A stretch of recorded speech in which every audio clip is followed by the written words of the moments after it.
controlar, ¿no? Cuando las pulsaciones, ¿no? Entonces, pues suben en reposo, también hace que te fatigues más, entre otras cosas. Decir. Vale. O sea, al final el sobreentrenamiento, por lo que tú dices, bueno, lo que entendemos es un estrés añadido al organismo, ¿no? Y al final alimentarse bien y entrenar es una cosa que puede favorece, no puede, favorece nuestro organismo, incluso favorece nuestra inmunidad y favorece muchos aspectos, pero cuando nos vamos a unas dietas muy estrictas o a un entrenamiento exagerado, nos pasamos como a la parte contraria, ¿no? Que a veces se piensa que cuanto más mejor. Exacto, esto es la dosis de ejercicio, igual que no te tomarías, que te tienes que tomar un paracetamol y no 50, en el entrenamiento pasa lo mismo. Evidentemente esto no es una ciencia exacta, pero conviene pues que siempre la supervisión profesional para cuantificar pues todas las variables en función del caso pues lo mejor posible y evitar el sobreentrenamiento. En cualquier caso, si notas todas estas cosas que te he dicho, date 2 días de descanso, 1, 3, ¿no? Al final, si ves que al cabo de una semana, pues oye, no se te pasa esta sensación, ve a un médico y que te haga las pruebas que crea conveniente, pues para saber qué pasa, ¿no? Vale. Bueno, pasamos por una pregunta que me llegaba a mí sobre una persona que decía que había bajado mucho de peso, y se había quedado demasiado delgado y sin músculo. ¿Qué podía hacer? Bueno, primero de todo, decir que, bueno, no sé si es después de hacer el reto, pero decir que perder masa muscular se puede hacer, pero que tampoco es o sea, no es tan fácil perder masa muscular. Para evitar perder esta masa muscular, que es lo principal, hay que mantener el ejercicio físico, evidentemente, hay que mantener las proteínas en un nivel adecuado y no hay que hacer una dieta demasiado hipocalórica. ¿Vale? Entonces, esto serían como las precauciones que tenemos que tomar antes, pero pensando si eres una persona que está siguiendo el reto en 2 semanas, si ya partías de una buena masa muscular, no se puede haber perdido toda esta masa muscular en simplemente 2 semanas, ¿vale? Sí que es cierto que yo te recomiendo, primero de todo, pues recalcular un poco cuál es tu gasto energético, mirar un poco qué es lo que estás comiendo y en todo caso, si ves que estás bajando muchísimo de peso ahora, aumentar esta pauta dietética, ya sea añadiendo carbohidratos cada día o un poquito de proteína en función de lo que estés haciendo, ¿vale? Sube la pauta y después, si no quieres seguir bajando de peso, haz un cálculo de tus calorías diarias, tanto con ejercicio físico como sin, y entonces aumenta las calorías hasta llegar a tus calorías, a lo que sería una dieta isocalórica, que significa que las calorías que consumen son las calorías que gastas. ¿Vale? Esto sería lo ideal. Si aún así sigues viendo que no obtienes los resultados adecuados, te recomiendo acudir a un profesional, porque evidentemente es muy, muy complicado que aquí te pueda dar una respuesta súper personalizada. Pero sobre todo eso, tener en cuenta que la masa muscular se pierde, evidentemente, con dietas muy hipocalóricas, con dietas bajas en proteínas, pero que al final no se pierden en 1 o 2 semanas toda la masa muscular que tenéis, ¿vale? Tampoco penséis que se pierde la masa muscular en un parpadeo, ¿vale? Sobre Eh, todo, no sé, Anabel, si puede estar de acuerdo, ¿no? Pero a veces, pues, estas dietas cetogénicas, ¿no? En ausencia que son muy radicales a la hora de cortar los hidratos de carbono, con la teoría de que entonces el cuerpo comenzará a metabolizar, a quemar pues, más grasa, ¿no? Con ejercicio moderado, pero claro, al final esto es un bucle en el que el metabolismo se ralentiza, en el que el cuerpo puede acabar utilizando, o sea, se baja mucho el porcentaje de grasa al principio, pero el cuerpo puede acabar utilizando el músculo como combustible y no debe ser un principio inmediato. El músculo no es un sistema de emergencia, ¿no? Sería Como yo dije, ya aclaré, bueno, me hicieron una pregunta esta en el primer directo sobre la dieta cetogénica, ya comenté un poco mi opinión de que era una estrategia más, bien planteada por un nutricionista, no tiene por qué ser mala, pero también tienes que pensar un poco en qué estás haciendo tú de ejercicio físico y también, bueno, las calorías realmente que estás consumiendo, evidentemente.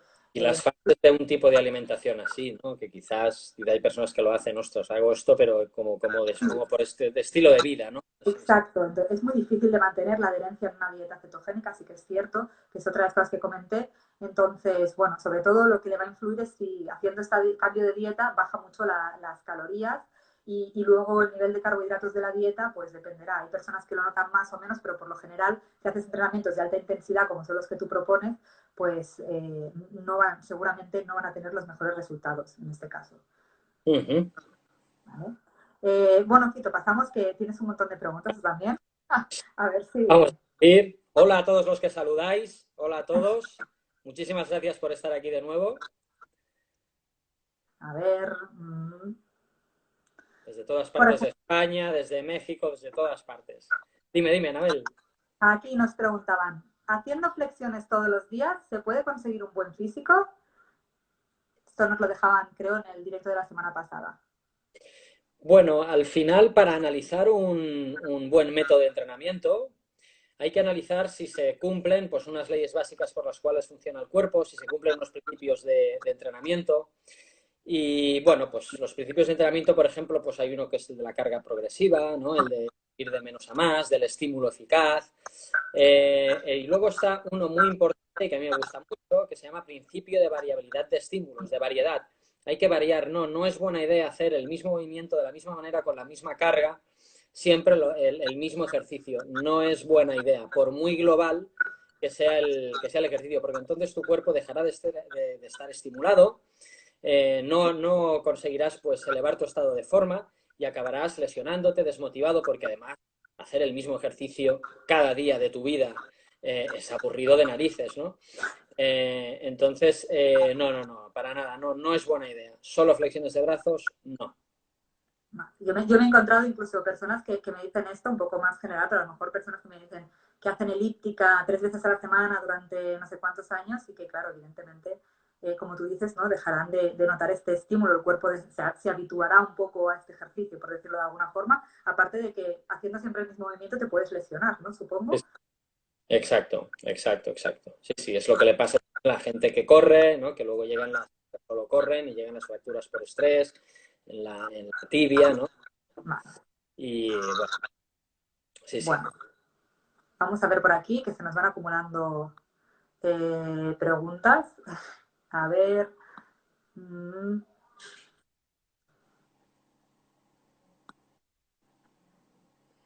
Aquí me decían, por ejemplo, mira, me preguntaban, estará interesante, ¿qué pasa si incluyo cheat meals y cumplo con mis calorías diarias en lugar de comer otras cosas? ¿Vale? Aquí, bueno, ya os comenté mi reticencia con la palabra cheat meal, para los que no estabais presentes. No me gusta mucho la palabra cheat meal o comida trampa, porque considero que yo siempre propongo que vuestro objetivo sea conseguir una alimentación saludable, que os lleve a vuestro objetivo, pero que os guste y queréis mantener. Y para mí la palabra comida trampa significa que debéis engañar a esta alimentación saludable porque nos gusta, con lo cual yo no suelo proponer estas comidas trampa. Es interesante porque me dicen, ¿y si cumplo con las calorías, a lo mejor incluso los macros diarios, en lugar de comer otra cosa? Pues puede funcionar, podría funcionar a nivel de resultados, dependiendo de diferentes cosas. Uno, de tu cuerpo, ¿vale? Y otro también de la cantidad de veces que incluyes estas cheat meals. Tenéis que pensar al final que no todas las calorías son iguales. Esto era la típica trampa de lo que se llamaba la dieta equilibrada. La dieta equilibrada que nos enseñaban a lo mejor, pues tenía unos ciertos porcentajes, 55 de hidratos, unos 15 de proteínas, 30-35 de grasas. Todo esto lo íbamos cuadrando en los dietistas en la universidad, con nuestros programas perfectos, pero al final el problema de cuadrar solo los macros, que serían hidratos de carbono, proteínas y grasas, es que nos dejamos una parte muy importante. Es decir, no es lo mismo que los hidratos de carbono de tu dieta vengan de unas galletas que vengan de un arroz integral o que vengan de la fruta, con lo cual al final no todo vale, por decirlo de alguna forma. ¿Vale? Entonces, te podrían acabar faltando micronutrientes si siempre incluyes comidas trampa, por decirlo de alguna forma, ¿vale? Y las vas sustituyendo por otras comidas más saludables en lugar de estas, ¿vale? Entonces, puede funcionar a nivel de dieta, podría funcionar a nivel de darte resultados. A nivel de salud, si incluyes muchos o es muy habitual, pues yo no te lo recomendaría, básicamente. A ver, Fito, ¿alguna otra pregunta más que hacían por aquí? Aquí están apuntando en el directo algunos ya a hacer preguntas directamente por aquí. Te voy a hacer algunas.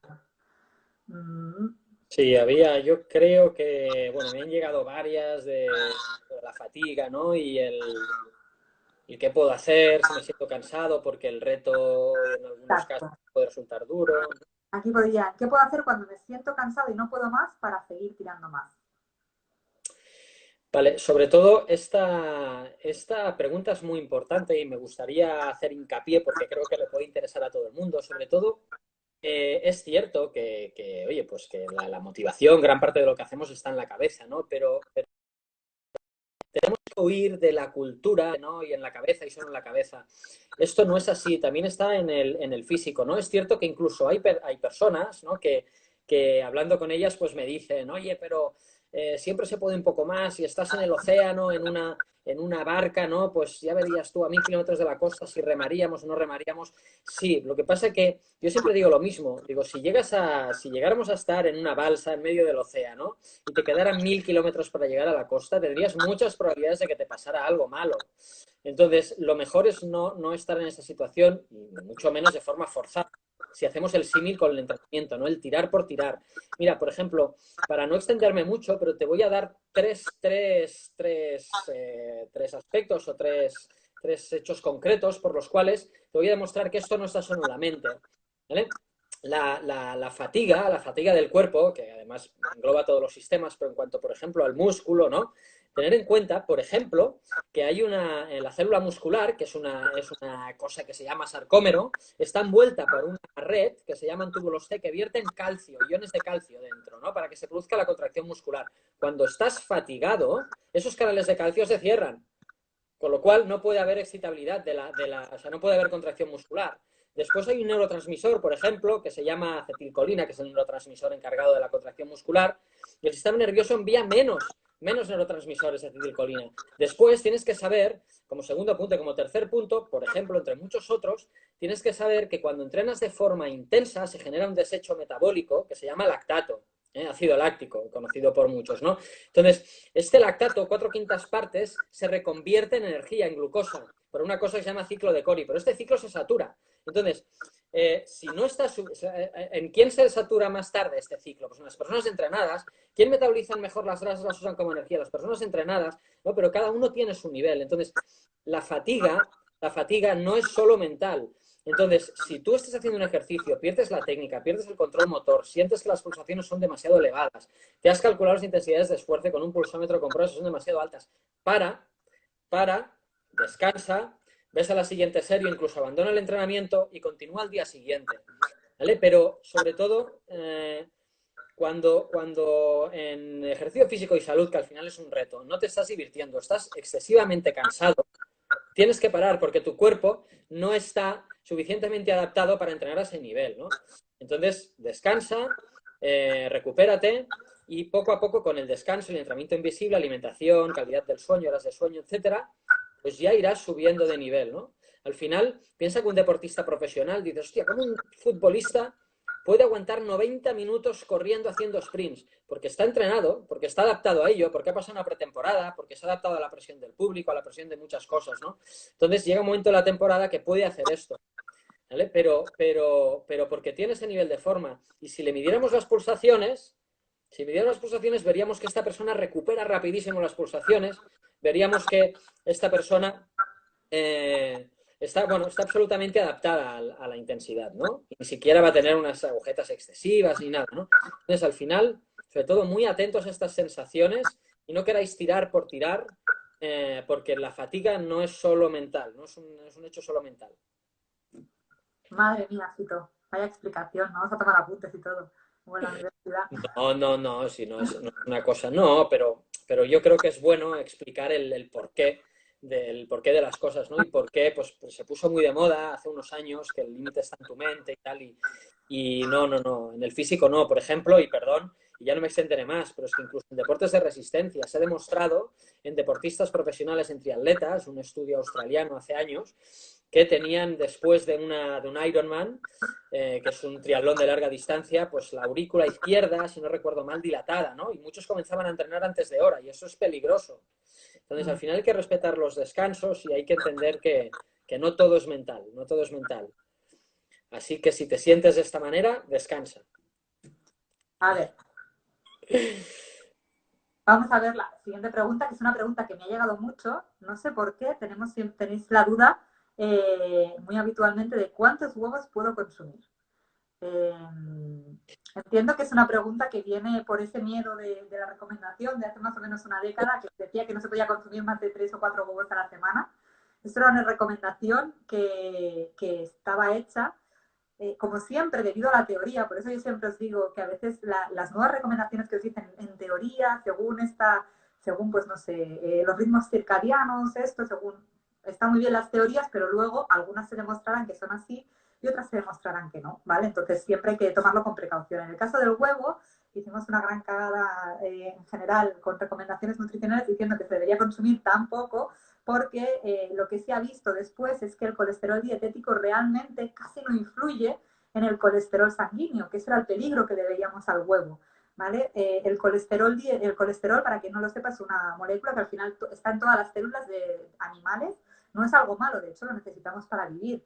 Pero este colesterol que tomamos dietéticamente no influye en nuestro colesterol dietético. ¿Qué hace que varíe este colesterol que tenemos sanguíneo?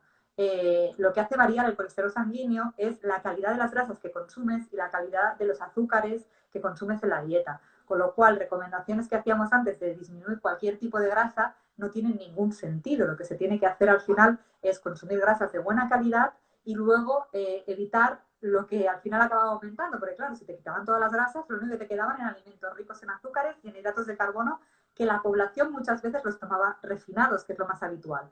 Así que lo que hay que hacer es potenciar alimentos ricos pues, en hidratos de carbono, pero de buena calidad, que sean, por ejemplo, hidratos de carbono, alimentos con hidratos de carbono integrales o frutas o verduras, ¿vale? Todo esto es lo que tenemos que potenciar. En cuanto al huevo, pues después de todo esto se han hecho estudios en base a cuántos huevos se pueden consumir y con seguridad, claro, eso es como todo. ¿Quiere decir que si no hay un estudio es inseguro consumir más huevos?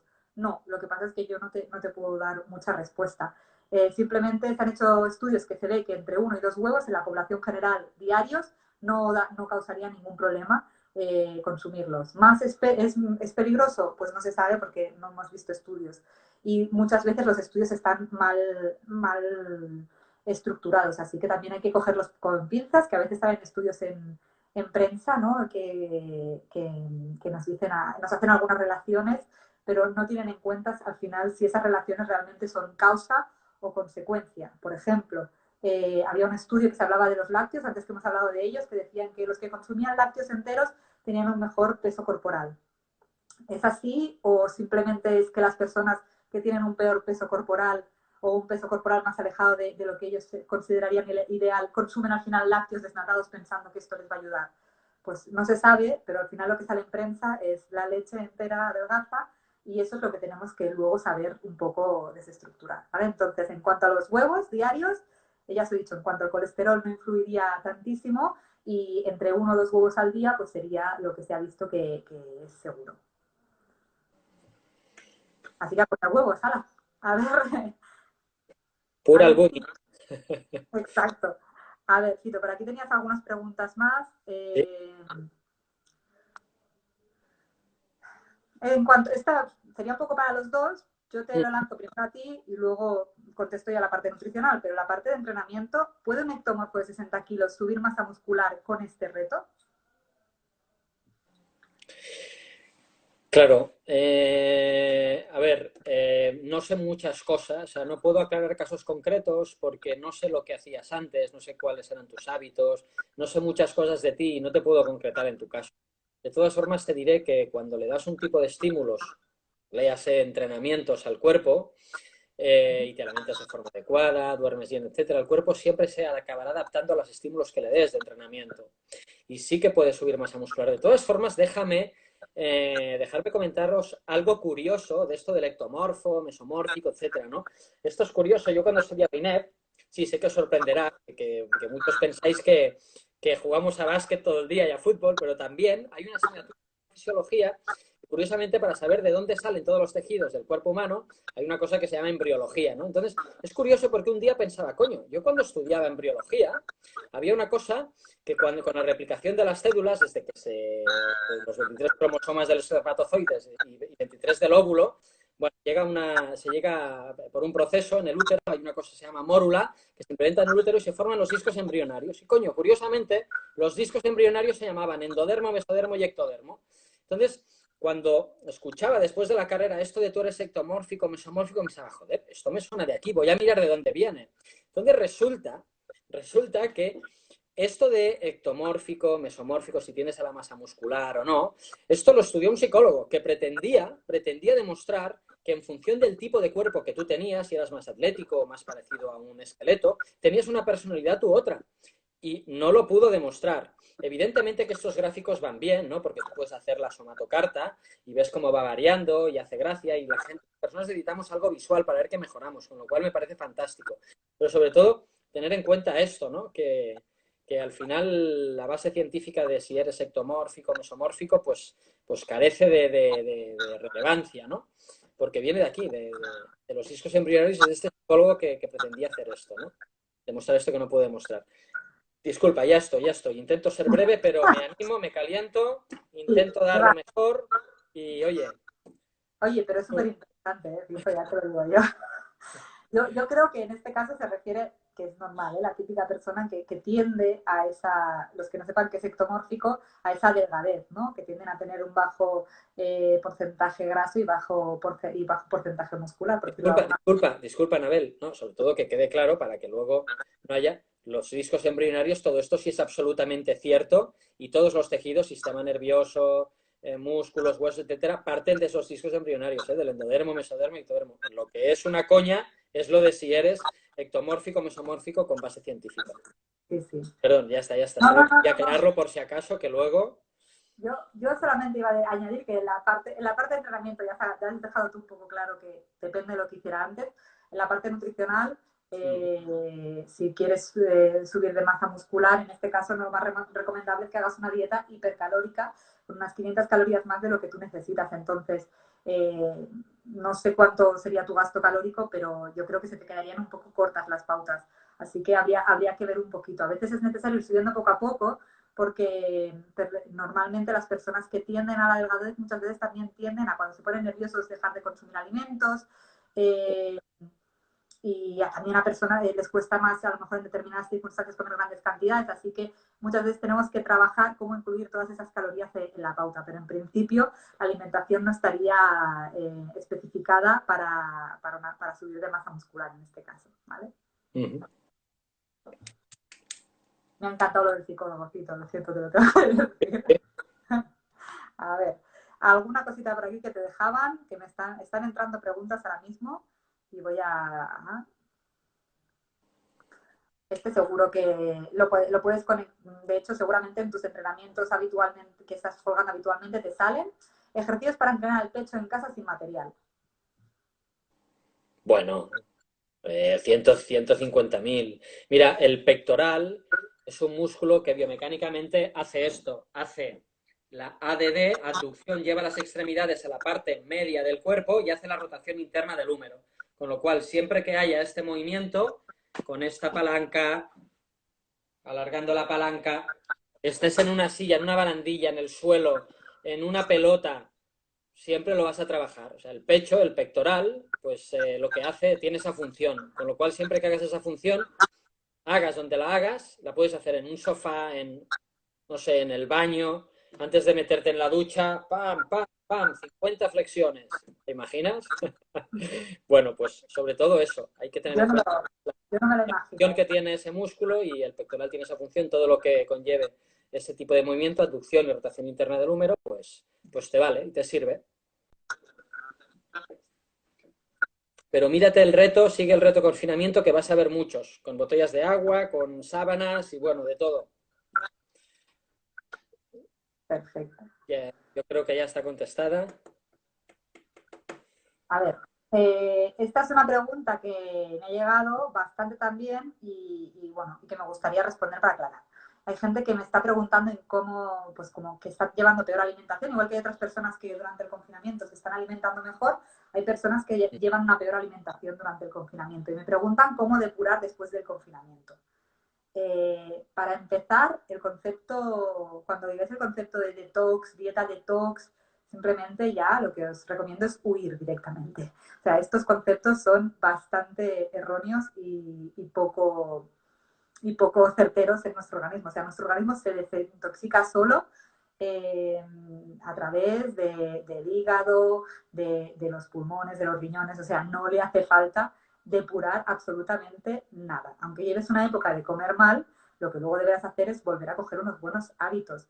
Pero si tú estás estresando a tu organismo comiendo peor ahora, no tiene ningún sentido que luego lo estreses comiendo poco o comiendo o bebiéndote solo batidos, ¿vale?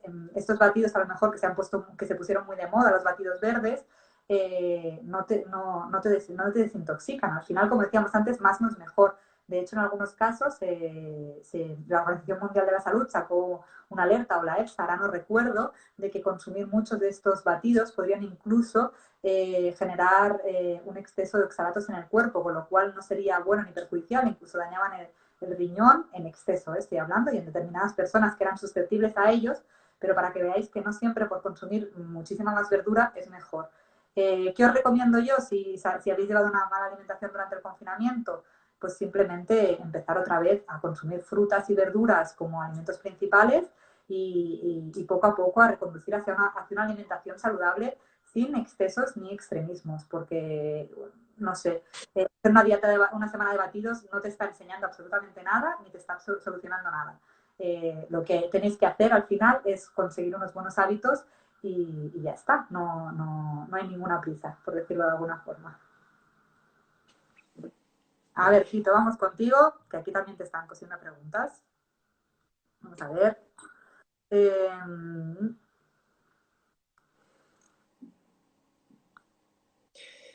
Había una sobre las abdominales o no recuerdo bien. hay muchísimas. Espera un segundito. A ver. Aquí me dicen también, por ejemplo, ¿es bueno machacarme cada día aunque tenga agujetas? Soy amateur y descanso un día. No puedo responder a casos concretos, es imposible, porque, claro, decimos lo mismo, no sé muchísimas cosas, no sé el nivel de agujetas, no sé cómo son los entrenamientos, si son variados o no. Desde luego, machacarte, la variable intensidad alta todos los días cuando acabas de comenzar, no es buena, por muchísimos motivos, ¿no? Pero lo podría responder de esta manera. Para concretar en cada caso, necesito mucha más información de la persona. Vale. Eh, bueno, aquí me han hecho una pregunta ahora, hace poquito, que me decían, ¿puedo comer atún todos los días en la merienda y pinchos con 2 huevos hervidos? ¿Es la proteína que? No me sigue la pregunta.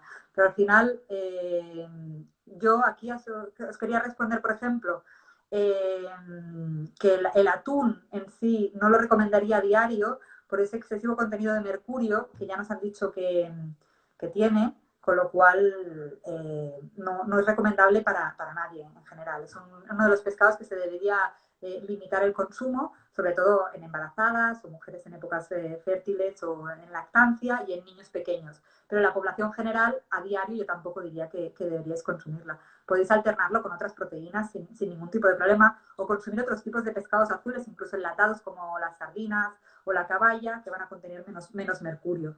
Y después los pinchos de huevos, pues ya más o menos os he contestado. Lo de los huevos, el único problema que puede tener consumir muchos huevos es que desplace el consumo de otros alimentos. Es decir, si consumes muchos huevos y solo haces eso cada noche para cenar, pues a lo mejor estás dejando de consumir otros nutrientes que te son necesarios en base a otros alimentos. Pero ya está, aparte de eso no tendría otro problema.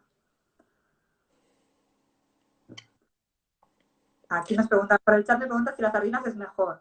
Bueno, no es que sea mejor, simplemente es eso, que el atún no es que sea malo, pero tampoco yo no diría a toda la población consumir atún a diario, ya que tiene el exceso de mercurio, aunque los de las latas no son los que realmente tienen más exceso, sobre todo se habla del atún rojo, que es el más grande, pero bueno, yo sí que diría de ir variando. Hay muchas opciones de pescado azul y al final siempre nos basamos en las mismas. Por variar no hay ningún problema.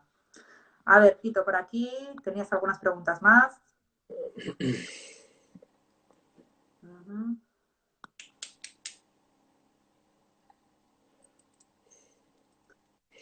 ¿Hay Vale, alguna nos que pregunta pueda una responderla? persona, Porque hay muchísimas. sí, lo que podamos ahora, no sé por cuánto vamos, voy a mirar el tiempo, pero Bueno, nos sí, preguntaba una persona que tenía lumbalgia hace 2 meses y aún nota molestias. ¿Qué le recomendarías?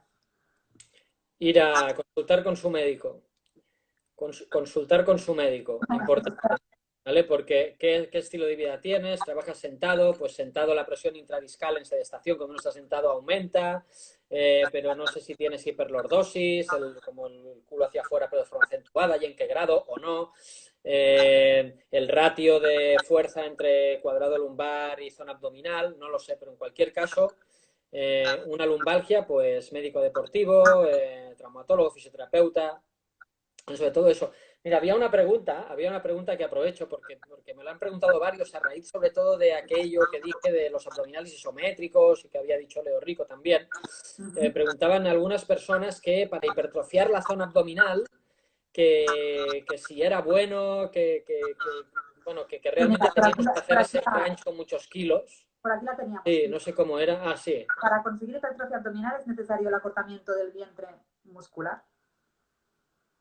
Mira, yo creo que esta pregunta, el concepto está equivocado, ¿vale? Porque hipertrofiar y musculatura abdominal no deberían ir de la mano, no deberían ir de la mano, ¿vale? Es decir, al final, pensar que cada músculo del cuerpo tiene una función.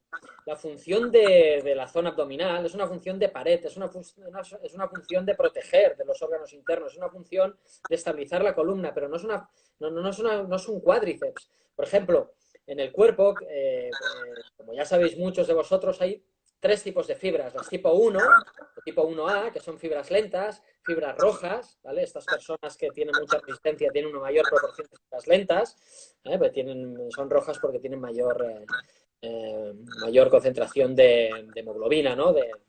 Y de mitocondrias también para oxidar las grasas. Pero bueno, después están las fibras intermedias que son convertibles a rápidas o lentas, que son las tipo 2A y las tipo 2B, que son las rápidas.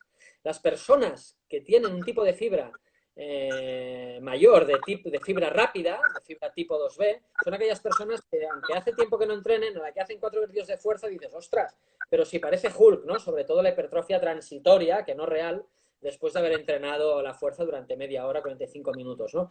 Pero entonces, pensar que cada músculo tiene su función, porque independientemente de la proporción de fibras rápidas o lentas que tenga una persona, la pared abdominal tiene esa función. Un cuádriceps, por ejemplo, el 69%, habría que especificar cada caso, pero el 69% de las fibras del cuádriceps son fibra rápida, ¿no? Es un músculo de la potencia, es un músculo perceptible de ganar fuerza, potencia, todo lo que queráis, ¿no? Entonces se debe trabajar de una manera, pero la zona abdominal no, con lo cual los ejercicios isométricos siguen siendo buena opción. No pienses en la zona abdominal como un músculo que tengas que hipertrofiar y tener grande. No, para nada.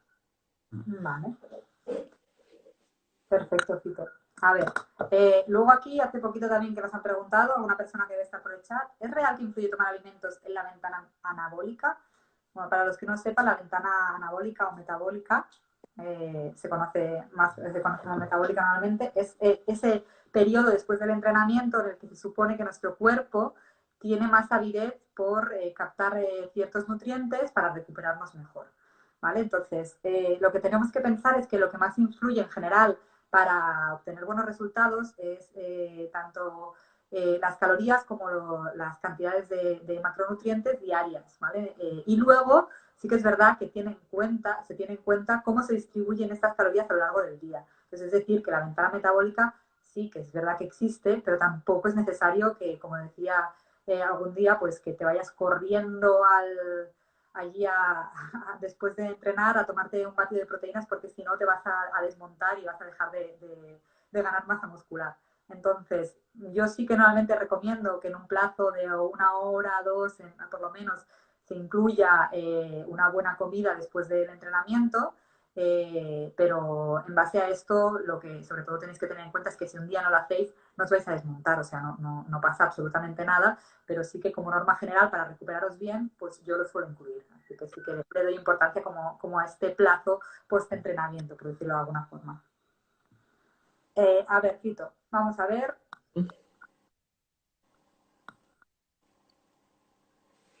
A ver, a ver. A ver si lo tú contestas tú desde la parte de entrenamiento y Sí. yo te doy también mi opinión porque es algo que me está llegando bastante a veces. ¿Qué Ujú. hacer cuando te quedas estancado y no avanzas? A mí me han llegado casos de personas que me dicen que, pues eso, me he quedado estancado y no avanzo como me gustaría. ¿Qué puedo hacer? Desde la parte de entrenamiento, ahora sí. Sí, sí, sí. Sí, bueno, supongo que quedarte estancado, claro, para conseguir qué. Pero bueno, si te refieres a mejorar pues bueno, lo que es el cuerpo en movimiento, la fuerza, la flexibilidad, la resistencia. Las personas del reto, creo que sobre todo Sí, la sí, sí, resistencia. que al final trabajan, en el reto estamos trabajando las cualidades físicas básicas humanas, que son estas, flexibilidad, velocidad, resistencia, fuerza, las capacidades perceptiomotoras, equilibrio, coordinación. No, pero bueno, si no mejoras, piensa que, en fin, que acuérdate de que hay límites, pero después, si no mejoras, es porque estás entrenando mal, o te falta variedad, o te falta variar la carga, o te falta variar las intensidades, o el tipo de movimientos, o bueno, todo lo que hemos ido hablando antes también sobre el sobreentrenamiento, ¿no? Es muy importante, ¿no? Lo que pasa que para este caso concreto, pues tampoco te puedo decir. No. A mí en la parte nutricional me pasa algo parecido.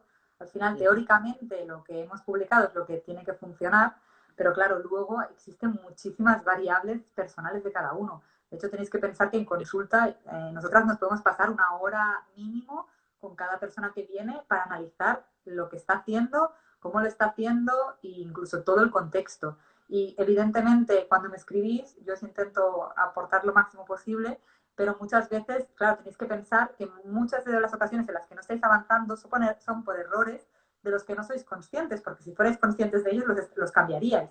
Entonces, es muy difícil detectar estos errores conscientes e inconscientes en una pregunta, porque no me los vais a decir, evidentemente, si no sois conscientes de ellos. Así que siempre que veáis que no avanzáis siguiendo lo que sería la norma general, es muy recomendable que acudáis a un profesional que os pueda personalizar esto. Más allá de esto, lo único que podemos dar normalmente son consejos generales, porque es muy complicado Sí. llegar al punto de cada una de las personas. Y además, incluso antes que hablábamos, ¿no? Pues oye, yo qué sé, por ejemplo, la velocidad es algo muy genético, ¿no? Es que, claro, corro 100 metros y, ostras, es que no paso no lo hago en menos de 15. Bueno, es que esto es muy genético y si fueras mejorando y mejorando y mejorando, acabarías ganando las Olimpiadas, o todo el mundo lo haría, ¿no? No.